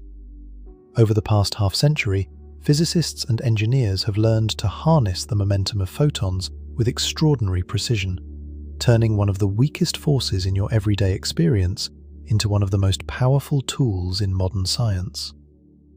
The most dramatic example of this mastery is laser cooling. The idea behind laser cooling sounds almost paradoxical at first. You use light, which carries energy, to cool things down. Cooling means removing energy. How can you add light and remove energy at the same time? The trick is beautifully elegant and relies on the Doppler effect combined with the momentum carried by each individual photon. Start with the Doppler effect. You already know this from everyday life, even if you have never studied physics formally. When an ambulance drives toward you, its siren sounds higher in pitch. When it drives away, the pitch drops lower. This happens because the sound waves are compressed when the source moves toward you, raising the frequency, and stretched when it moves away, lowering the frequency. The same effect applies to light. When an atom moves toward a source of light, the atom sees the light shifted to a slightly higher frequency. When the atom moves away from the light source, it sees the light shifted to a slightly lower frequency. Now, here is the key. Atoms absorb light only at very specific frequencies. Each type of atom has a unique set of resonant frequencies determined by its internal energy structure. If the incoming light is not at the right frequency, the atom ignores it completely. The photon passes right through without being absorbed. But if the light is at exactly the right frequency, the atom absorbs the photon eagerly, taking in both its energy and its momentum. Laser cooling exploits this selectivity. You tune a laser to a frequency that is slightly below the resonant frequency of the atoms you want to cool. Slightly below. This is critical. If the laser frequency is slightly too low, a stationary atom will not absorb it because the frequency does not match its resonant frequency. The light is just a tiny bit off. The atom ignores it. But an atom moving toward the laser source sees the light Doppler shifted to a higher frequency. If the atom is moving at just the right speed, the Doppler shift bumps the laser frequency up to exactly the atom's resonant frequency. The atom absorbs the photon.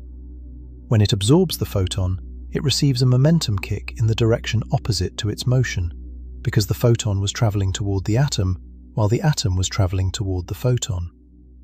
This kick slows the atom down. The atom has been braked by a photon. An atom moving away from the laser, on the other hand, sees the light shifted to an even lower frequency, further from resonance. It does not absorb. It is left alone. So the laser selectively slows down atoms moving toward it, while leaving atoms moving away from it unaffected. After absorbing the photon, the atom is in an excited state. It quickly re-emits a photon to return to its ground state.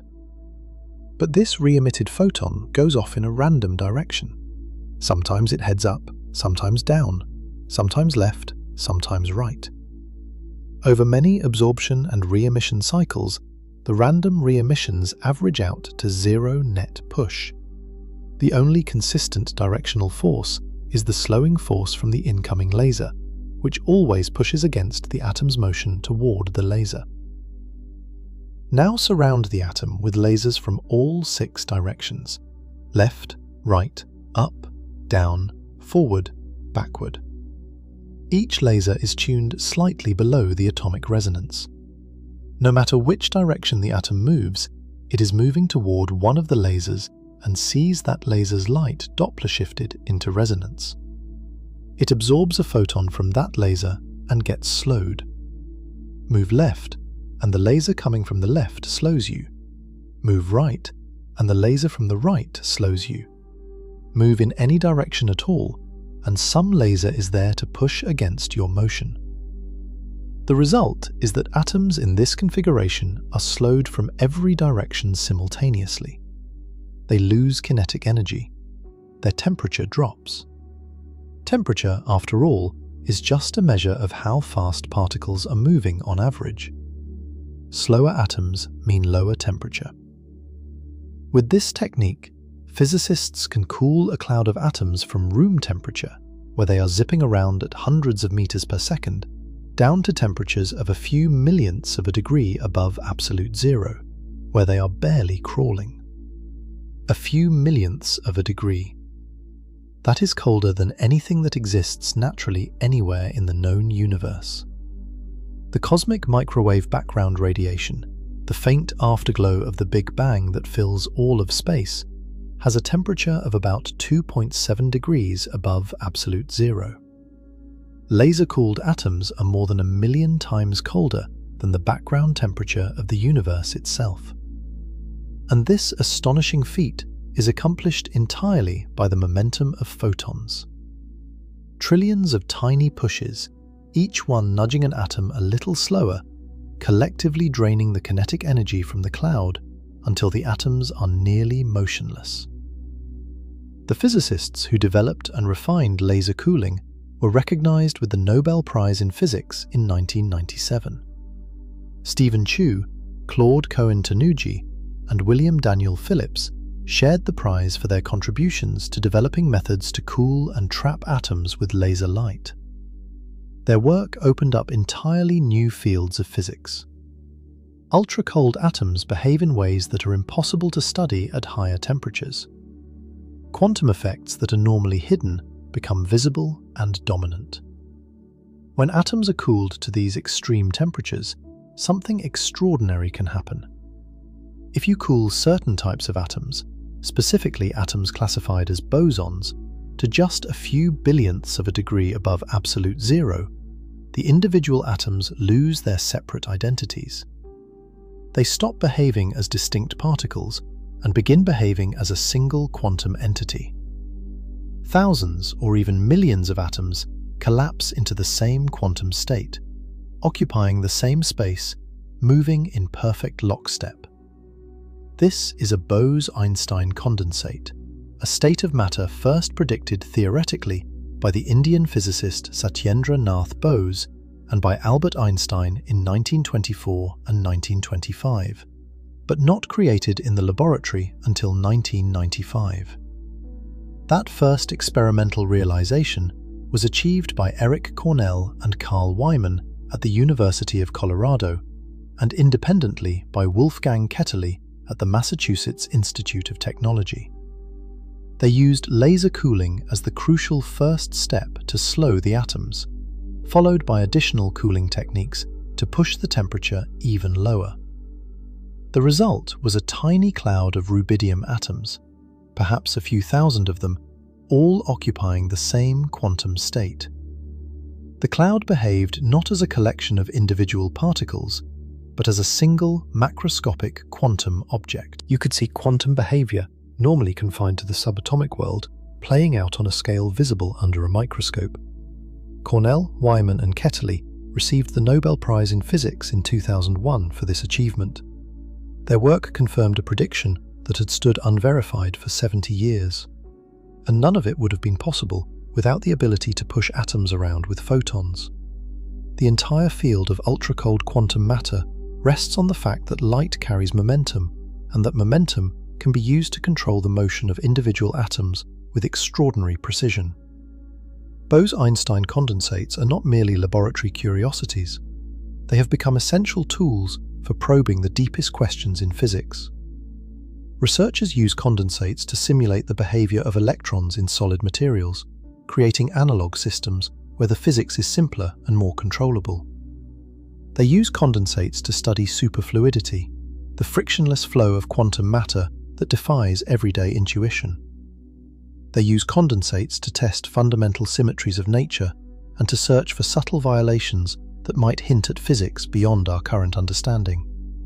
And all of it traces back to the simple fact that photons carry momentum, and that momentum can be used to slow atoms down. These ultra-cold systems are now also used in the development of the most precise atomic clocks ever built, clocks accurate to better than 1 second in billions of years.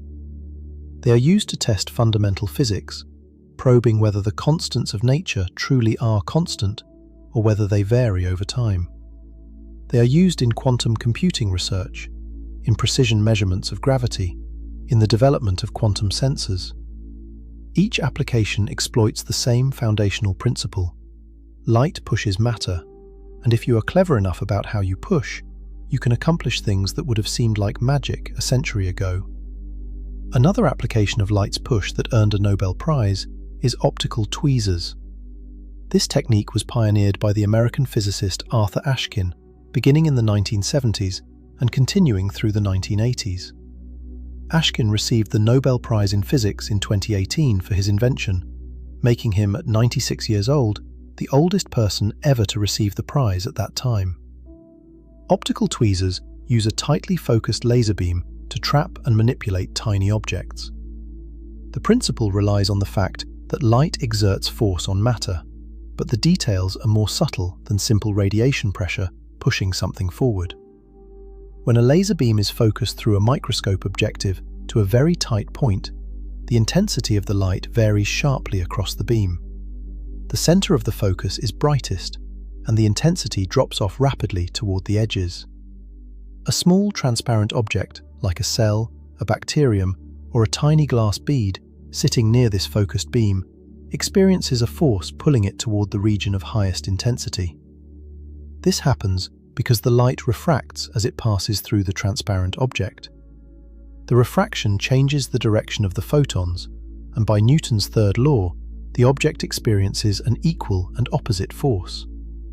The net effect is that the object is drawn toward the brightest part of the beam, the focal point, and held there. The trapping is three-dimensional. The object is held in place laterally by the intensity gradient pulling it toward the beam center, and axially by a balance between the scattering force pushing it forward along the beam and the gradient force pulling it back toward the focus. The result is a stable trap. The tiny object hovers at the focal point, held in place by light alone. Once trapped, the object can be moved by moving the laser beam. Steer the beam left, and the trapped particle follows. Move it up, and the particle rises. You can position microscopic objects with nanometer precision using nothing but light. No mechanical tool touches the object. No needle, no clamp, no probe. Just photons gently but firmly holding a microscopic object in place through the momentum they carry. Optical tweezers revolutionized biology and biophysics. Researchers use them to grab individual molecules and measure the forces they exert. You can attach a tiny bead to one end of a DNA molecule, trap the bead with optical tweezers, and pull. By measuring how much laser power is needed to stretch the DNA, you can determine the mechanical properties of a single molecule. You can watch a single motor protein walking along a filament, stepping one molecular stride at a time, and measure the force it generates with each step. You can sort individual cells, manipulate chromosomes, study the mechanics of cell division, all by pushing with light. The forces involved are tiny, typically in the range of piconewtons, trillionths of a newton. But that is precisely the right scale for molecular and cellular biology. The forces that hold molecules together, the forces that drive cellular machinery, the forces that control how proteins fold and unfold, all of these operate in the piconewton range. Optical tweezers provide a tool perfectly matched to this scale, and the tool works because photons carry momentum. Beyond the laboratory, humans have also begun using radiation pressure for propulsion in space. The concept of a solar sail is beautifully simple. Build a large, lightweight, highly reflective surface and point it at the sun. Sunlight strikes the sail, reflects off, and the doubled momentum transfer pushes the sail and its payload away from the sun. No fuel is needed, no chemical propellant, no nuclear reactor. The sun provides all the energy, and the photons provide all the thrust. As long as the sun is shining, the sail is being pushed. The thrust from a solar sail is extremely small. For a sail at Earth's distance from the sun, the radiation pressure is only about 9 millionths of a pascal on a reflective surface. But the thrust is continuous and requires no fuel. A chemical rocket burns its fuel in minutes and then coasts. A solar sail accelerates constantly, day after day, month after month, year after year. Over time, the accumulated velocity becomes substantial. In 2010, the Japanese space agency JAXA launched a spacecraft called Icaros, the first successful demonstration of solar sail propulsion in interplanetary space. Icaros deployed a thin reflective membrane about 14 meters across and used sunlight alone to adjust its trajectory during a voyage past Venus. The thrust was tiny but measurable, and the demonstration proved that the concept works in practice, not just on paper. In 2019, the Planetary Society launched LightSail 2 into Earth orbit. This small spacecraft used a sail of about 32 square meters to raise its orbit using nothing but sunlight. Over the course of several months, the accumulated push of photons measurably changed the spacecraft's altitude. Again, the force was tiny, but in the frictionless vacuum of orbit, tiny forces compound over time into significant results. But solar sails can do something that surprises most people when they first hear about it. They are not limited to moving directly away from the sun. A solar sail can be steered, it can change direction, it can speed up or slow down in its orbit. And most counterintuitively of all, it can use sunlight to move toward the sun rather than away from it. The key is the angle of the sail relative to the incoming light. When the sail faces the sun squarely, like a mirror held perpendicular to a flashlight beam, the reflected photons bounce straight back, and the momentum kick pushes the sail directly away from the sun. This is the simplest case, the one most people picture when they imagine a solar sail. But it is only one option. If you tilt the sail at an angle to the incoming sunlight, something more interesting happens. The photons still reflect off the surface, and the momentum transfer still follows the same physics we described earlier. But the direction of the kick changes. Remember that when light reflects off a surface, the momentum is transferred perpendicular to the surface, not along the direction the light was originally traveling. So a tilted sail receives a push that is partly away from the sun and partly sideways, along the direction of its orbit. This sideways component is what makes navigation possible. If you tilt the sail so that part of the push accelerates you forward along your orbit, you gain orbital energy. Gaining orbital energy causes the spacecraft to spiral outward to a higher orbit, moving farther from the sun. If you tilt the sail the other way, so that part of the push decelerates you, you lose orbital energy.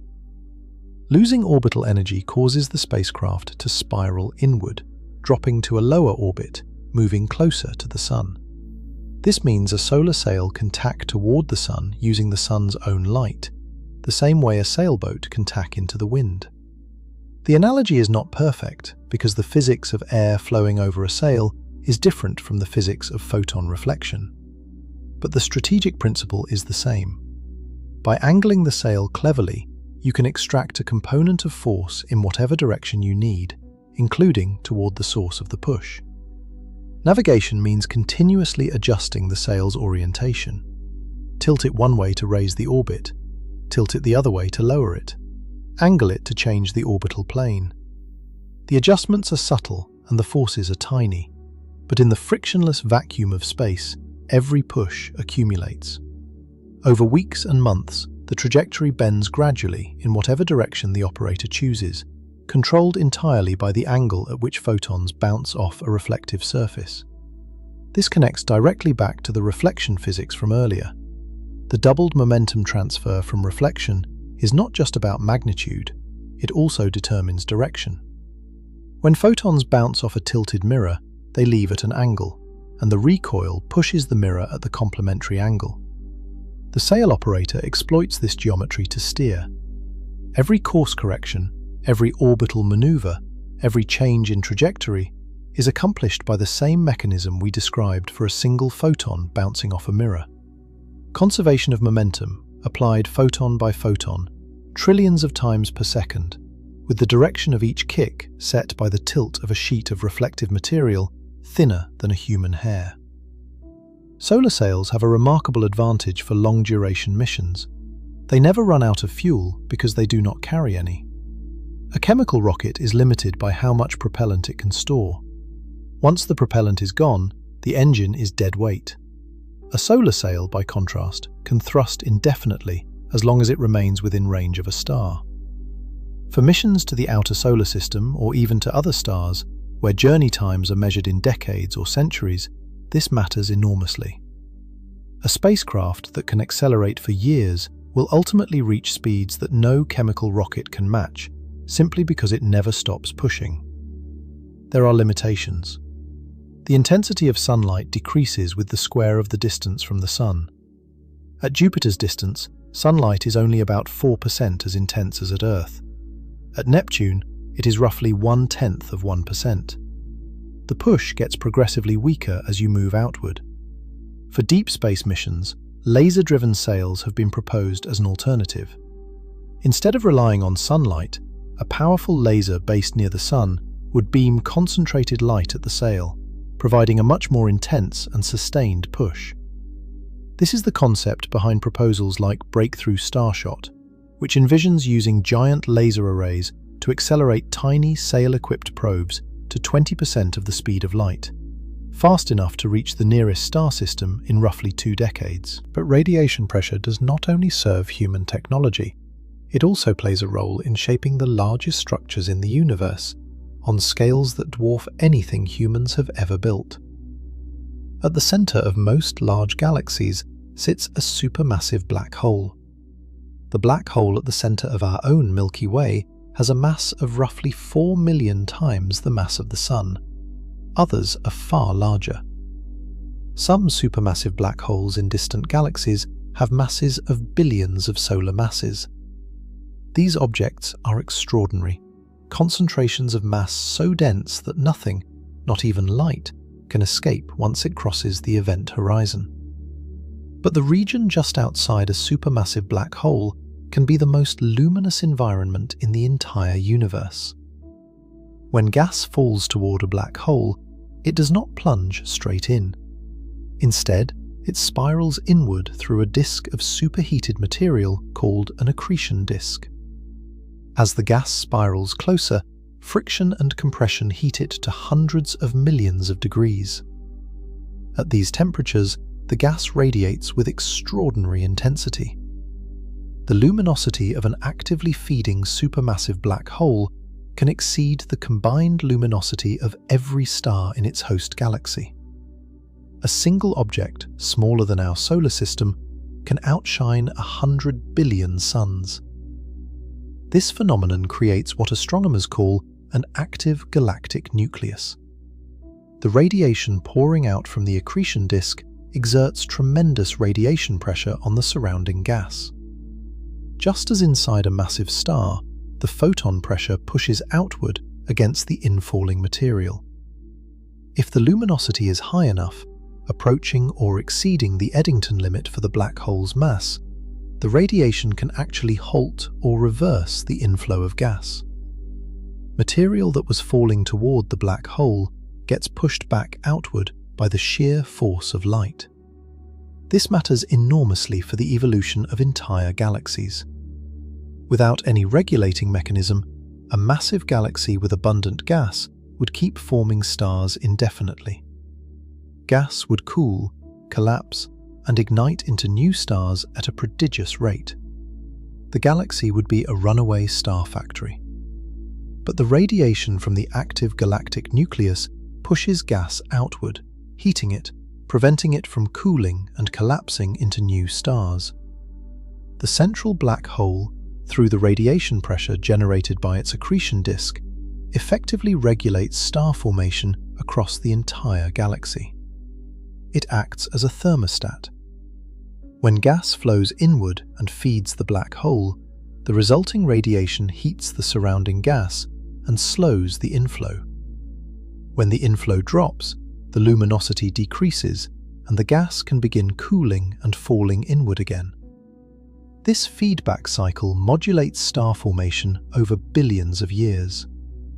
This process, known among astronomers as radiative feedback from an active galactic nucleus, helps explain some of the biggest puzzles in galaxy evolution. Why do the most massive galaxies have relatively old stellar populations? Why did star formation shut off in giant elliptical galaxies billions of years ago? Why is there a tight relationship between the mass of a galaxy's central black hole and the properties of the galaxy as a whole? The answer, in large part, involves the push of light. Radiation from the central black hole's accretion disk has been regulating the gas supply of these galaxies across cosmic time. The most extreme versions of this process are observed in quasars, incredibly luminous active galactic nuclei visible across billions of light-years. Some quasars drive massive outflows of gas at speeds of thousands of kilometers per second, propelled outward by the combination of radiation pressure and magnetic forces from the accretion disk. These outflows carry more mass than the star formation rate of the host galaxy. They are literally blowing the galaxy's gas supply into intergalactic space, shutting down star formation across the entire galaxy through the raw force of photon momentum. One of the most striking observed examples is the galaxy Markarian 231, which hosts a luminous active nucleus at its center. Observations have revealed enormous outflows of ionized gas streaming away from the nucleus at speeds exceeding 1,000 kilometers per second. These outflows extend thousands of light years from the center, pushing gas out of the galaxy's inner regions where new stars would otherwise form. The energy driving these outflows is overwhelmingly radiative. The accretion disk around the central black hole is pouring out so many photons at such intensity that the cumulative momentum transfer is physically shoving the surrounding gas out of the galaxy. Astronomers have measured the mass carried by these outflows and found it exceeds the amount of gas being converted into new stars. The galaxy is losing gas faster than it can use it. Radiation pressure from a single compact source, an object no larger than our solar system, is altering the fate of a structure containing billions of stars and spanning tens of thousands of light years. This is radiation pressure operating at its most extreme. The same force that cannot move a grain of salt on your kitchen table is reshaping galaxies containing hundreds of billions of stars, driving outflows that span tens of thousands of light years, regulating the growth and evolution of the largest gravitationally bound structures in the universe. The mechanism is identical. Photons carry momentum. When that momentum is transferred to matter, matter moves. The only thing that differs is the scale, the intensity, and the absence of competing forces. Let's come back now to where we started and ask the fundamental question one more time. How can light push matter if it has no mass? The answer, as we have seen, is that the question itself contains a hidden assumption. It assumes that mass is necessary for momentum, that only heavy things can push other things.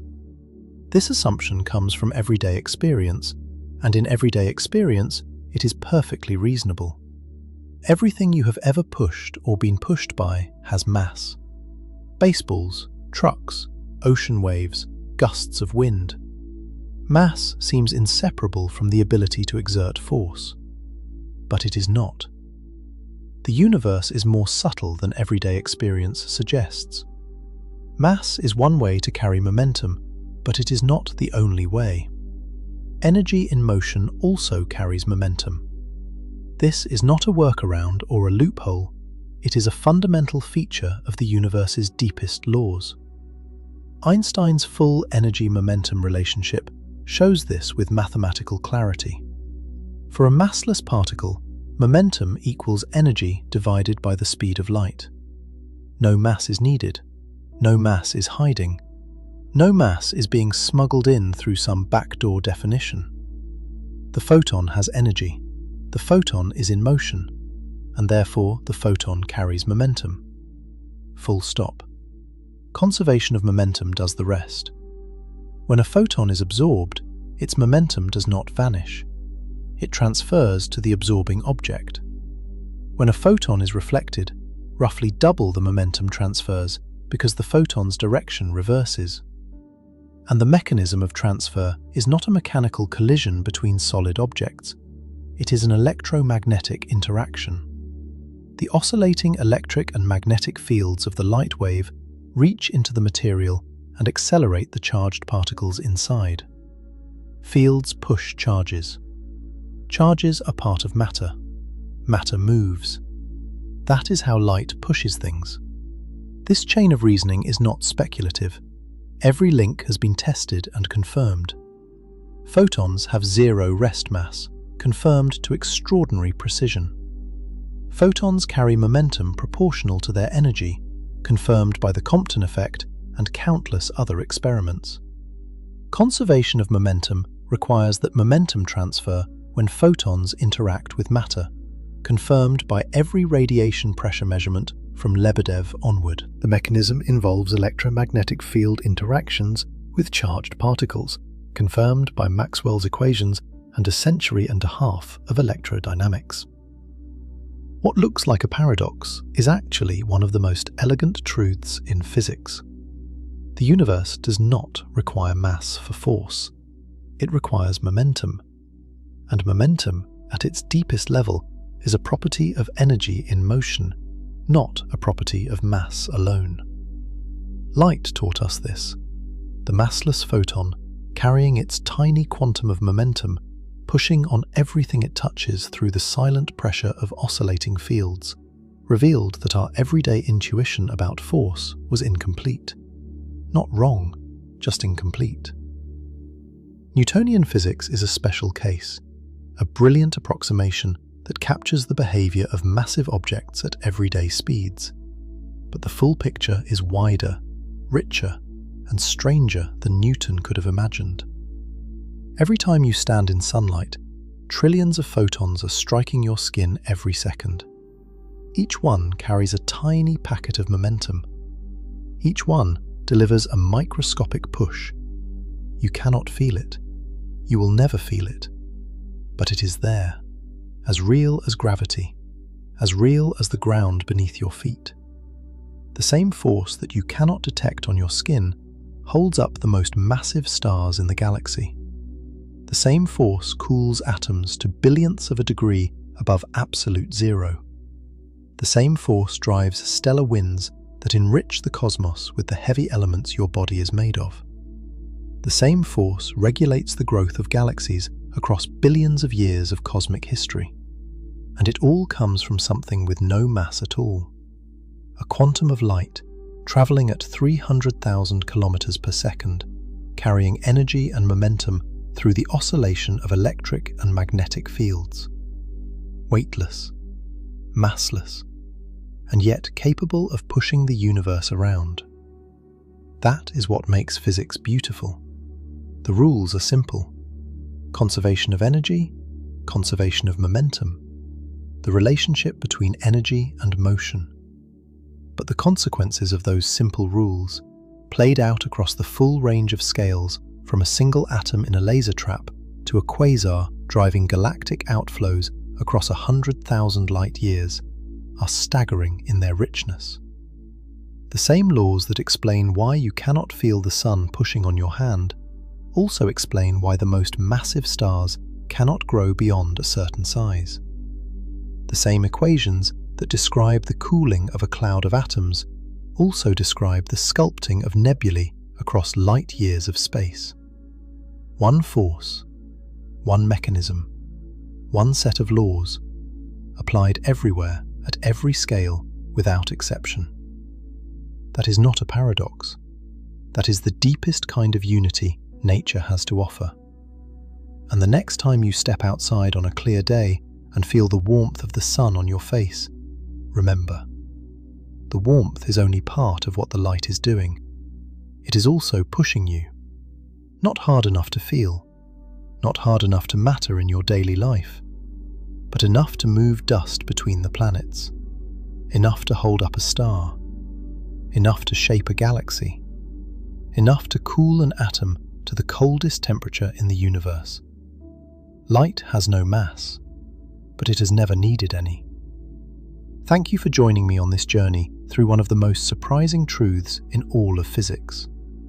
If you found this exploration valuable, a like or subscribe would mean a lot. It helps me keep making these deep explorations of how the universe works. And remember, the next time someone tells you that something without weight cannot push something with weight, you will know the universe disagrees. Light has been proving it wrong since the first star ignited billions of years ago. Good night.